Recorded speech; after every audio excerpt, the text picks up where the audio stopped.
پاکستان اور چین کا سی پیک پر کام کو تیز کرنے پر اتفاق۔ صدر آصف علی زرداری کی چین کے وزیر اعظم سے ملاقات میں اقتصادی راہداری کے دوسرے مرحلے پر گفتگو ہوئی۔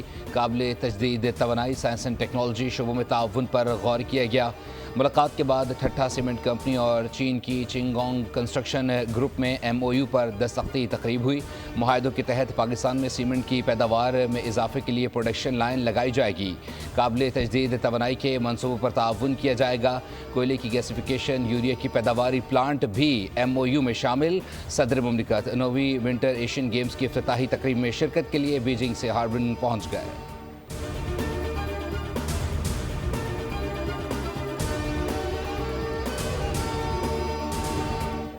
امریکی صدر ڈونلڈ ٹرمپ کا ایک اور متنازع حکم نامہ، جرائم کی عالمی عدالت پر پابندیوں کے ایگزیکٹو آرڈر پر دستخط کر دیے۔ جرائم کی عالمی عدالت کے تفتیش کاروں پر معاشی و سفری پابندیاں عائد کی اجازت دے دی، جو امریکی شہریوں، اسرائیل یا ان کے دوستوں کے خلاف تحقیقات کریں گے۔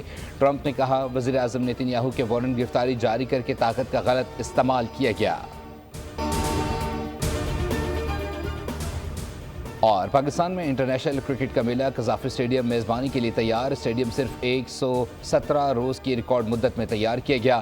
وزیر اعظم آج افتتاح کریں گے۔ عوام کے لیے اسٹیڈیم میں داخلہ مفت رکھا گیا ہے۔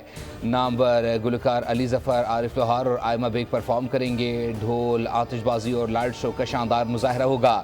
کراچی کا نیشنل اسٹیڈیم بھی میزبانی کے لیے تیار۔ نئی 5 منزلہ عمارت خوبصورت منظر پیش کرنے لگی۔ 2 ڈیجیٹل اسکرینز اور فلڈ لائٹس کی تنصیب کا کام بھی مکمل۔ صدر مملکت آصف علی زرداری 11 فروری کو نیشنل اسٹیڈیم کا افتتاح کریں گے۔ سبسکرائب کریں اور بیل دبائیں تاکہ کوئی خبر رہ نہ جائے۔